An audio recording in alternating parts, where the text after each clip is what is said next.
Hei ho gengsis, asik ya siang-siang gini nonton TV sambil maem. Apalagi kalau maemnya yang enak-enak. Yummy. Buat beli maeman yang enak, kita juga butuh hepeng yang banyak, geng.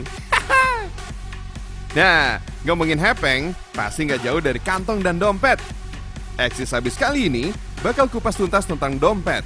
Setelah itu, baru deh kita makan makanan Eropa. Mantap kan? So, stay tune di Eksis Habis. Beragam variasi dan inovasi steak sudah merambah loh di tanah air. Dan steak yang satu ini lain daripada yang lain. Yoi, steak ubi. Ubi yang digunakan adalah ubi jalar. Selain fungsinya yang bagus untuk diabetes, ubi jalar dapat membantu menambah ketahanan imunitas, geng.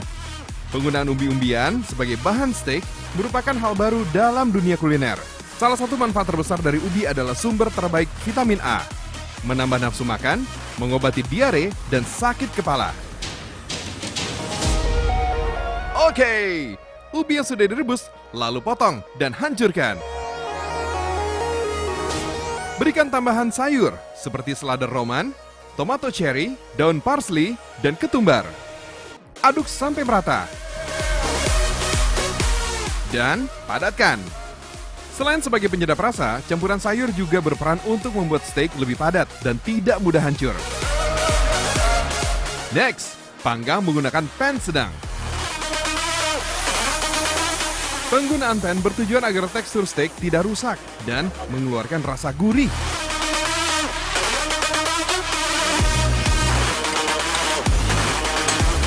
Nah, gengsis, yang kita tahu ubi banyak banget manfaatnya. Salah satunya adalah untuk mengurangi tekanan darah. Jadi, kita bisa makan dengan gaya hidup sehat dengan bergaya makanan Eropa. Seperti ini. Siap, kita santap. Yuk! Gengsis, walaupun steak ini menggunakan bahan umbi, rasa dan bentuknya gak kalah seperti steak daging pada umumnya loh. Wanna try?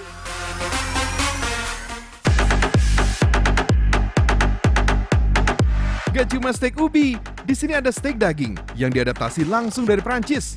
Steak Cafe de Paris, itu namanya. Konon, steak ini 11-12 nih sama aslinya. Aku kemana-mana udah nyobain di beberapa tempat steak. Terus aku nyobain di sini nih, terus aku nyobain steak warung de Paris. Nah ini tuh rasanya enak banget, gurih banget karena dia ada saus butternya. Terus juga cara makannya tuh beda banget. Daging yang digunakan adalah bagian punggung sapi atau khas dalam. Potongan daging yang paling empuk dan kandungan lemaknya yang sangat rendah. Karena daging ini sangat lunak, cara memasaknya harus dilakukan dengan cepat supaya tekstur daging tidak rusak. Oke, lumuri daging steak menggunakan saus barbecue dan lada hingga meresap ke semua bagian daging. Pada proses grill atau pemanggangan, digunakan teknik jam. Pertama, daging dipanggang ke arah jam 1. Jika garis grill sudah terbentuk, lalu daging dipanggang ke arah jam 5. Teknik ini digunakan agar membuat tekstur daging lebih empuk dan lembut ketika dimakan. Next, siapkan steak yang sudah matang ke dalam hot plate. Lalu tambahkan butter di atasnya. Otomatis melting, gengsis! Steak ini disajikan di atas tungku lilin, gengs, agar daging selalu dalam kondisi panas. Selain itu, kita juga bisa mengatur tingkat kematangannya sendiri. Keren! Menu yang satu ini hanya cocok disandingkan dengan berbagai macam sayuran, geng. Sayuran ini dapat berfungsi sebagai penetral rasa gurih yang didapat dari butter.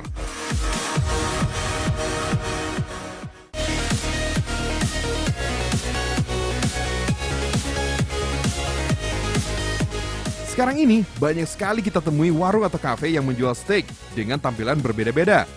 Menu yang disajikannya pun cukup beragam. Mulai dari sirloin, tenderloin, T-bone, ribeye, dan lain sebagainya.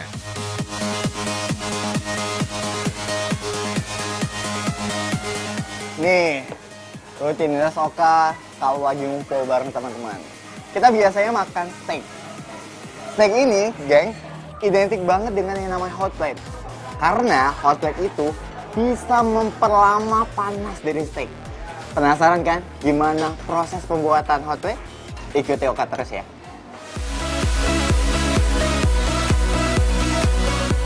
Awalnya, hot plate merupakan benda yang digunakan di laboratorium sebagai alat yang menjaga kehangatan tabung dalam reaksi kimia. Seiring berkembang zaman, hot plate mulai merambah ke dunia kuliner. Penggunaan hot plate lebih sering sebagai wadah dalam penyajian makanan. Dan sejak tahun 2000-an, doi mulai banyak dipesan di pabrik ini, geng. Selain memiliki massa yang lebih berat, besi baja memiliki ketahanan lebih dibanding material lain seperti seng atau tembaga. Besi-besi bekas ini dimasukkan ke dalam lubang untuk proses peleburan dengan suhu 1300 derajat Celcius. Nah, dari hasil peleburan ini bisa menghasilkan hingga 1-2 ton per harinya. Dalam proses peleburan, pengrajin akan menggunakan listrik berkekuatan tinggi supaya proses melebur lebih cepat. Ini salah satu teknik supaya besi baja cepat mencair, geng. Aduk dan dorong menggunakan tungkai besi. Oke, sambil menunggu besinya mencair, kita buat dulu cetakannya.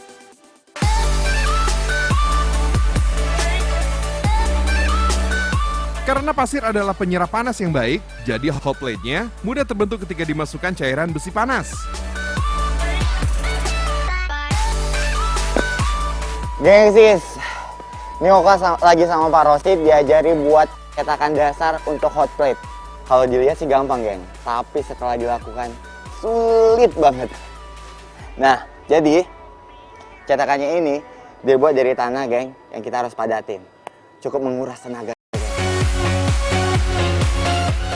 Isi cetakan dengan pasir halus, kemudian buat lubang pada pasir, lalu tanam di dalamnya. Selanjutnya, berikan magnesium yang berfungsi sebagai pelapis baja. Selain itu, magnesium juga dipercaya dapat melindungi besi dari percikan air. Lalu campur lagi deh bagian awal dengan pasir yang lebih halus dan tutup kembali menggunakan pasir. Wits, jangan lupa ditumbuk supaya lebih padat ya, gengs. Sips, tinggal kita isi nih menggunakan cairan besi yang sudah dilebur tadi. Gengsis, ini Oka baru menuangkan hasil peleburan baja dan ini panas banget, geng. Nanti akan ditunggu sekitar 5 menit dan akan siap menjadi hot plate. Ya, Pak? Ya. Dalam hitungan menit, cetakan hot plate-nya siap diangkat nih, geng. Ya jadi ya, Pak ya. Ya, gengs. Ini nih, gengs. Hasilnya tidak sempurna, geng. Alias gagal. Karena aliran laharnya tadi itu tidak langsung menyerap. Jadi ada bolongnya nih, geng. Seperti ini nih. Ya, Pak ya. Ini dari semuanya belum ada yang jadi nih, Pak. Bapak yang salah atau saya? Bapak kayaknya. Ya udah, Bapak. Ya udah, yuk Pak, ya lagi.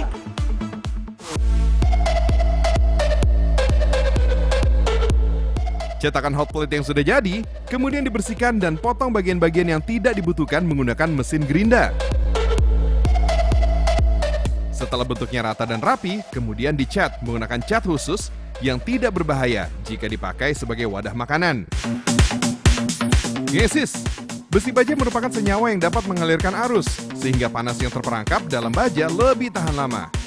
Untuk memilih hot plate yang berkualitas baik, adalah hot plate yang bisa menyimpan suhu panas lebih lama. Semakin tebal hot plate-nya, semakin lama panas yang tersimpan.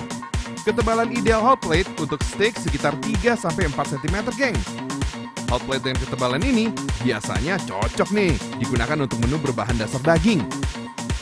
Ada juga hot plate yang digunakan untuk beberapa menu ringan, seperti mie hot plate, tofu, kangkung, dan berbagai menu lainnya yang tidak membutuhkan panas tinggi. Hot plate berasal dari kata pelite, dalam bahasa Romawi kuno yang merupakan istilah untuk wadah tebal berbentuk piringan besi. Menurut perkembangannya, hot plate pertama kali dibuat sejak abad ke-5 Masehi, yang fungsi awalnya hanya digunakan sebagai alas penempa besi. Para penempa menggunakan piringan berupa hot plate untuk membuat sebuah pedang yang digunakan pada gladiator dalam pertandingan duel sejak abad ke-5 Masehi. Dalam perkembangannya, Kaisar Romawi Justinianus I membatasi penggunaan senjata tajam bagi masyarakat umum pada tahun 529 Masehi, yang membuat para pengrajin besi mulai banyak yang beralih profesi. Berdasarkan laporan Institusi Nasional Sejarah dan Antropologi Meksiko, beragam wadah besi atau yang kita kenal hot plate dan artefak lainnya ditemukan di dapur-dapur purba suku Maya yang berusia 1000 tahun. Para arkeolog juga menemukan bukti adanya bekas potongan daging kering di atas wadah besi atau hot plate yang memberi petunjuk adanya aktivitas memasak pada saat itu. Seiring perkembangan zaman, fungsi hot plate dalam kuliner mulai berkembang dengan ditemukannya steak pada abad ke-15 di Prancis.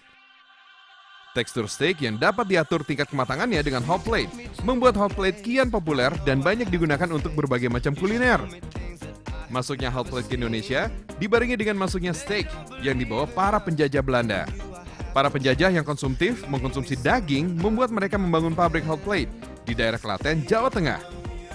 Tidak butuh waktu lama, penggunaan hot plate dalam kuliner kian populer sejak abad ke-19. Ketahanan mempertahankan panas yang baik adalah alasan penggunaan hot plate masih eksis hingga sekarang.